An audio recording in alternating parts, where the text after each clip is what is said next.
नमस्कार दोस्तों, आज हम बात करेंगे ओशो की जीवनी के बारे में। ओशो एक महान गुरु थे जिन्होंने दुनिया भर में लाखों लोगों को प्रभावित किया। तो चलिए शुरू करते हैं। ओशो का जन्म और उनका बचपन।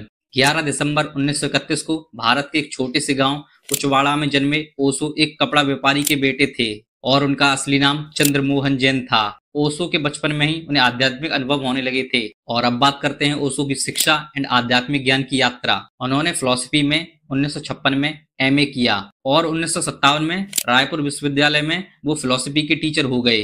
तो उन्होंने अपने छात्रों को वो विचार बताना भी शुरू किए जिन्हें वो सब्सक्राइब करते थे और उनके विचार बगावती विचार थे और इसीलिए उनका ट्रांसफर कर दिया गया और वो वहां से निकलकर जबलपुर विश्वविद्यालय में फिलॉसफी पढ़ाने लगे। और इसी के साथ साथ वो देश के कोने कोने में भाषण भी देने लगे, चाहे वो किसी पॉलिटिकल पर हो चाहे किसी रिलीजन के ऊपर, वो खुलकर बात किया करते थे। लेकिन इन सब के बावजूद ओशो को पॉपुलैरिटी मिली उनके विचार कामुकता पर, क्योंकि देश का ये ऐसा समय था जहां पर कामुकता पर बोलना टैबू होते थे।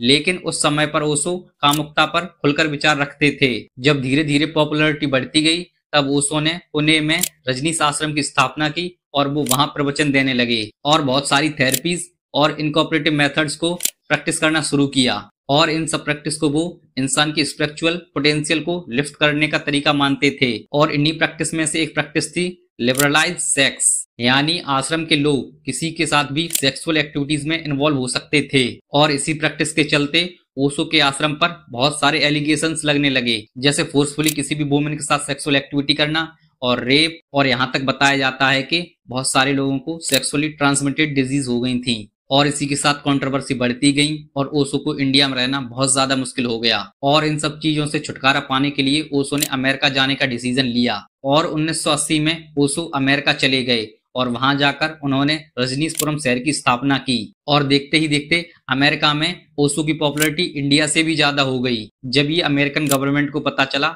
तो उन्हें भी चिंता होने लगी कहीं ओशो धीरे धीरे एक कल्ट लीडर ना बन जाएं और आगे चलकर इतने बड़े हो जाएं कि जो उनके फॉलोअर्स हैं उनको ब्लाइंडली फॉलो ना करने लगे। और फिर अमेरिकन गवर्नमेंट ने एक एक्शन लिया और ओशो के आश्रम पर इन्वेस्टिगेशन की। तो उसमें उन्हें बहुत ज्यादा ब्लैक मनी और गोल्ड मिला और फिर उसके बाद ओशो पर बरमूडा आइलैंड पर भागने का आरोप लगा और वहां पर उनको अरेस्ट कर लिया जाता है और उन पर 47 लाख रुपए का फाइन भी लगता है। और इस शर्त पर बेल दी जाती है कि वो अमेरिका को हमेशा हमेशा के लिए छोड़ देंगे। लेकिन फिर 1988 में वो भारत वापस आते हैं और इसी के साथ ओशो का स्वास्थ्य गिरता जा रहा था और 19 जनवरी 1990 को हार्ट अटैक आने की वजह से उनकी डेथ हो गई। लेकिन उनकी शिक्षा लोगों को अभी भी प्रेरित करती है। आप उनके बारे में क्या सोचते हैं कमेंट्स में जरूर बताएं और ऐसी ही वीडियोस देखने के लिए हमारे चैनल को सब्सक्राइब करें।